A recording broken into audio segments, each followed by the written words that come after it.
friends, welcome back to Harshani channel. Good morning to all. இன்னைக்கு நம்ம சேனல்ல புது நியூவா ஒரு குட்டி ரெசிபி ஒன்று பார்க்கலாம். அதுக்கு முன்னாடி பார்த்தீங்க அப்படின்னா இன்னைக்கு காலையில் எப்பவும் போல மார்னிங் ரொட்டீனுங்க.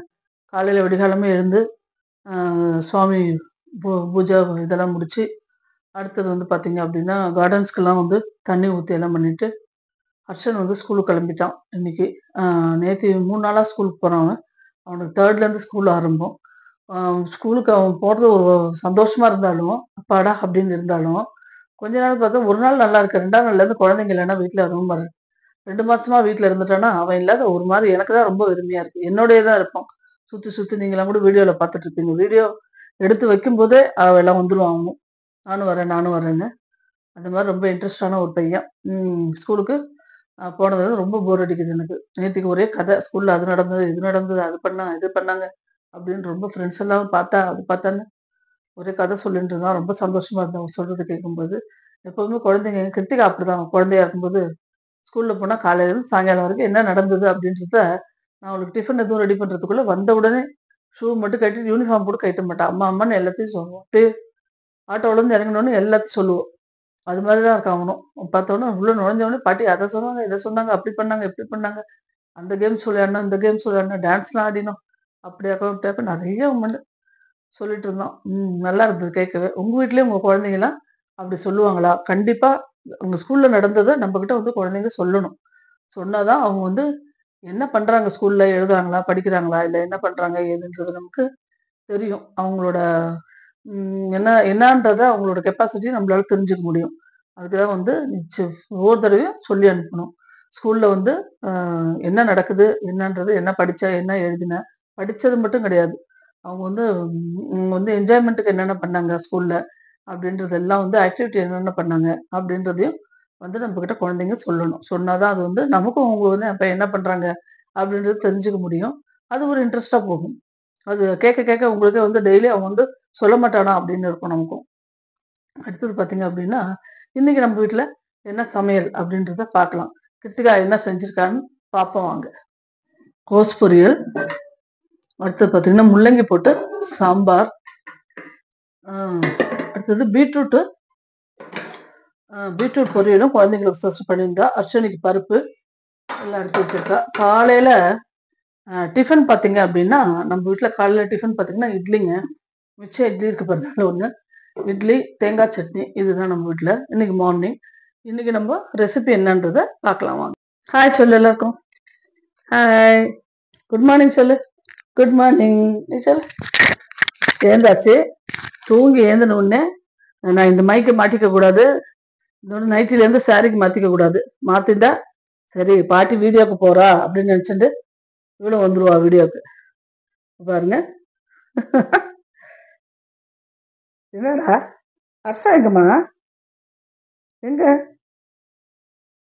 அம்மா பேர் என்ன? கிருத்திகா. சொல்லு, உங்களுக்கு சொல்லி கேட்ட அவங்க வீட்டு பாப்பாலாம் டக்கு டக்குன்னு பேசுறதாமே. ஹாய், சொல்லு அம்மா பேர் என்ன? கிருத்திகா. யாராது? பாப்பா. ஆமா பாப்பா. அம்மா பேர் என்ன? கிருத்திகா. சொல்லு, சொல்லுடா சத்தமா சொல்லு, அப்பதான் அவங்களுக்கு காதல விடும்ல. சொல்ல குட்டி, காதல விடும்ல. உங்களுக்கு மைக் ஆஃப் பண்ணிட்டாங்க, காதல விடும்ல. ஆமா அதுல கேட்கும். சொல்லு. சரி, என் வேலை கிடைக்காத எல்லாருக்கும் பாய் சொல்லிட்டு அஸ்வினி பாருங்க. அஸ்வினி எல்லாருக்கும் பாய் சொல்றா, குட் மார்னிங் சொல்றா. அஸ்வினி சாப்பிட்டீங்களா கேளு, எப்படி இருக்கீங்க கேளு எல்லாரையும். அது பெசையணுமா? அது பாட்டி செஞ்சுட்டு உனக்கு தரேன். அன்னைக்கு கொடுத்தேன்ல அதே மாதிரி இன்னைக்கு ஒரு நாள் செஞ்சுட்டு தரேன். அம்மாட்ட போ. சரி வாங்க நம்ம வேலையை கெடுத்துருவோம் இருந்தா. என்னது தாத்தா எங்கம்மா? ஆபீஸ். தாத்தா எங்க போயிருக்கா? தாத்தா எங்க போயிருக்கா? தாத்தா எங்க போயிருக்கா? ஆபீஸ்.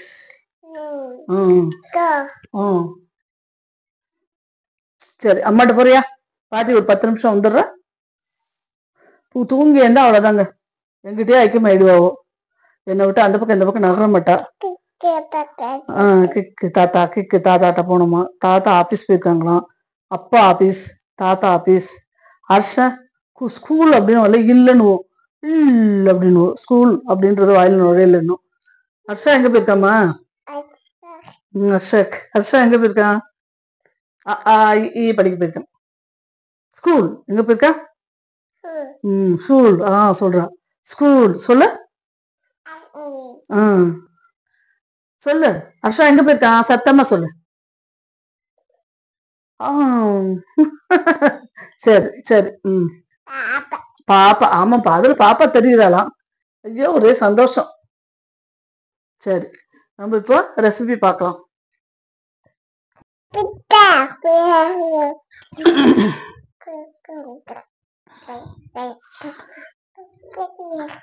இங்க பாருங்க, நான் வந்து தெரிஞ்சவங்க ஒரு வீட்டுல, ஃப்ரெண்ட் சர்க்கிள்ல ஒரு வீட்டுல வந்து இது செஞ்சாங்க, சாப்பிட்டாங்க, ரொம்ப டேஸ்டா இருந்தது. என்னன்னு கேட்டா, இது வந்து வாழைப்பழத்துல ஒரு தோசைங்க அப்படின்னாங்க.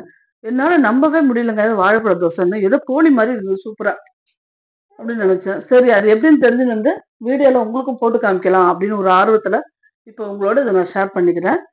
தேவையானது பாத்தீங்க அப்படின்னா, ஒரு 2 கப்பு இட்லி மாவுங்க. என்னடா? சரி, கீழே போறியா? அம்மாட்ட போறியா? தக்கதிக்கு பாருங்க, 2 கப்பு இட்லி மாவு எடுத்துட்டு இருக்கேன். ஒரு 3 ஸ்பூனு நாட்டு சர்க்கரை இல்ல வெல்லம் எது வேணாலும் எடுத்துக்கலாம் நீங்க. ஏலக்காய் 2 அதுலயே போட்டிருக்கேன். 3 பனானாங்க, வாழைப்பழம். சின்ன சைஸா இருக்கிறதுனால 3 எடுத்துட்டு இருக்கேன். பெருசா இருந்ததுன்னா நீங்க வந்து 2 கூட எடுத்துக்கலாம். இரு தரேன். போச்சு. இந்த அம்மாட்ட போ சாப்பிடு. பெருசா இருந்ததுன்னா, சின்னதா இருக்கிறதுனால 3 எடுத்துட்டு இருக்கேன். பெருசா இருந்தா நீங்க 2 கூட எடுத்துக்கலாம். ஒரே ஒரு பிஞ்ச் வந்து பாருங்க மிளகுத்தூள். மிளகுத்தூள் ஒரே ஒரு பிஞ்ச் போட்டா போதும், ரொம்ப வேண்டாம். மற்றபடி இதுலயே உப்பு இருக்கு, எல்லாமே இருக்கு. நம்ம இது எப்படி செய்யறதுன்னு பார்க்கலாம் வாங்க. இந்த பஞ்சாமிர்தத்துக்கு பிசைற மாதிரி வாழைப்பழத்தை வந்து கையிலே பிசையலாங்க. இந்த மேஷர்லாம் வச்சா கூட அது அவ்வளவு மசியாது.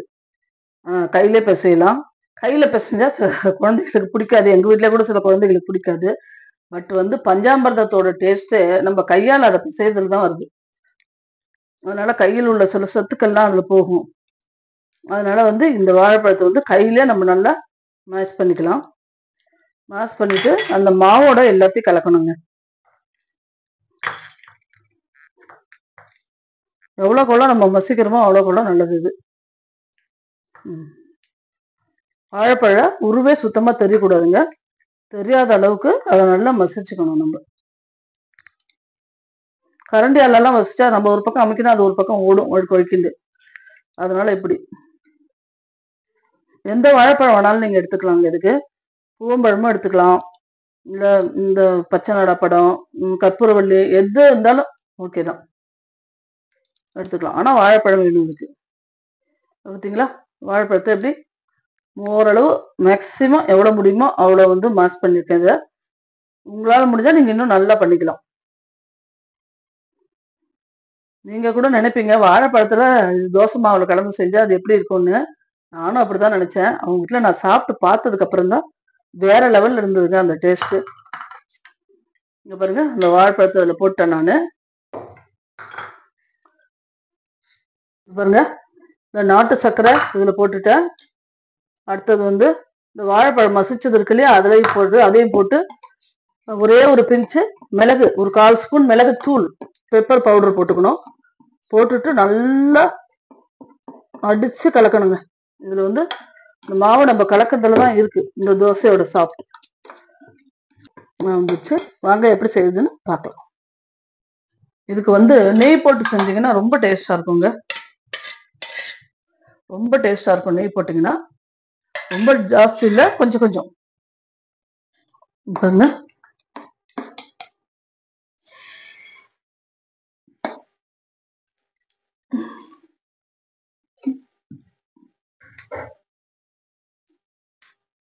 அவ்வளவுதான்.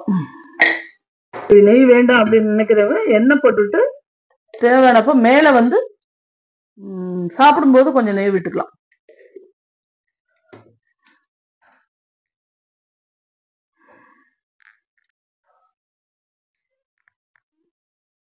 வேகட்டும். வெந்ததுக்கப்புறம் காமிக்கிறேன் உங்களுக்கு. மேலே வந்து இப்படி மூடி போட்டு மூடி வேக விடலாம். இல்லை அப்படியே ஓப்பன்லேயும் வேக விடலாம். நான் மூடி போட்டு வேக விட்டுருக்கேன். பாருங்க, கொஞ்சம் பொன்னிறமாக தான் இருக்கும். இது தீஞ்சது கிடையாது. வெல்லம் போட்டிருக்கிறதுனால அப்படிதான் இருக்கும்.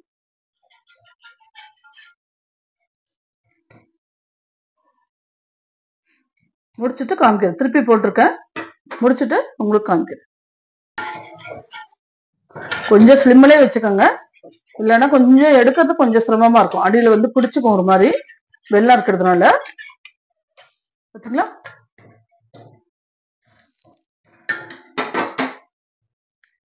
இது வந்து தீட்டெல்லாம் அப்படியே ஒரு கரண்டி நடுவில் விட்டுட்டோம்னா ஊத்தப்ப மாட்டோம், போட்டு எடுக்க வேண்டியதுதான்.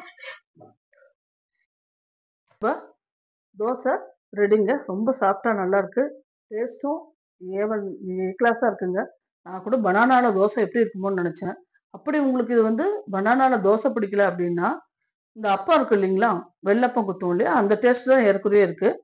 நீங்க வந்து அது இவ்வளவு வாழைப்பழம் இவ்வளவு நிறைய இருக்கிறதுனால, அதனால என்ன செய்யணும், நீங்க அரிசி மாவு இன்னும் கொஞ்சம் சேர்த்துக்கணும். வெறும் அரிசி மாவு கொஞ்சம் சேர்த்து கொஞ்ச நேரம் ஊற வச்சுட்டு அதுக்கப்புறம் வந்து அப்பமா குத்தி எடுத்தீங்கன்னா ரொம்ப சூப்பரா டேஸ்டா இருக்கும். இது பிடிக்கலன்னா அது எப்படி வேணாலும் செஞ்சுக்கலாம் இது. ஆனா இந்த தோசை ஒரு தடவை எல்லாம் ட்ரை பண்ணி பாருங்க. ரொம்ப சூப்பரா இருக்கும். குழந்தைங்க வந்து ஸ்கூல் விட்டு வந்தாங்க அப்படின்னா, இது வந்து ஒரு 2 தோசை ஒரு தோசையோ 2 தோசையோ தான் சாப்பிடுவாங்க அவங்க. மேக்ஸிமம் 1 தான் சாப்பிடுவாங்க. சாப்பிட்டுட்டு ஒரு டம்ளர் பாலோ, இல்ல வேற ஏதாவது ஹார்லிக்ஸ் ஏதோ குடுத்தீங்க அப்படின்னா, அவங்களுக்கு வந்து வயிறு ஃபில்லிங்கா இருக்குங்க. நம்மளுக்குமே ஈவினிங் சாப்பிட்டோம்னா வயிறு ரொம்ப ஃபில்லிங்கா இருக்கும். இது வந்து பார்த்தீங்கன்னா, நைட் ஒரு 9 மணி வரையிலும் நம்மள வந்து பசின்னு தேட மாட்டாங்க. அதனால வந்து தாராளமா ஹெல்த்தியான ஃபுட்டும் கூட இது. இதுக்கு ஒண்ணும் பெரிய கஷ்டம் கிடையாது. வீட்ல இருக்கிற பொருள் தான். தோசை மாவு, வாழைப்பழம் இருந்தா போதும். இட்லி மாவும் ஆல்ரெடி எப்பவுமே அரைச்சு நம்ம ஃப்ரிட்ஜ்ல வச்சுட்டு இருப்போம். வாழைப்பழம், வெல்லம் இல்லன்னா நாட்டு சர்க்கரை இது இருந்தா போதுங்க. இது செஞ்சு முடிச்சிடலாம். நெய் வந்து ஆப்ஷனல் தான். வேணும்னா நெய் போட்டுங்க. இல்லன்னா வந்து எண்ணெய விட்டு கூட செஞ்சுக்கலாம். சாப்பிடும்போது ஒரு ஸ்பூன் நெய் வந்து அது மேல தடவிட்டீங்கன்னா, டேஸ்ட் நல்லாருக்கும். அதுக்கு தான். ஒரு தடவ செஞ்சு பார்த்துட்டு எப்படி இருக்கு அப்படின்றத எனக்கு சொல்லுங்க. இந்த வீடியோ எல்லாருக்கும் பிடிச்சிருக்கும்னு நான் நம்புறேன். இவ்வளோ நேரம் எங்களோட வீடியோவ உங்க நேரத்த ஒதுக்கி பார்த்தமைக்கு ரொம்ப மிக்க நன்றி. லைக் பண்ணுங்க, ஷேர் பண்ணுங்க, சப்ஸ்கிரைப் பண்ணுங்க. நாளைக்கு வேற ஒரு வீடியோவுல உங்கள நான் சந்திக்கிறேன். நன்றி, வணக்கம். பாய்.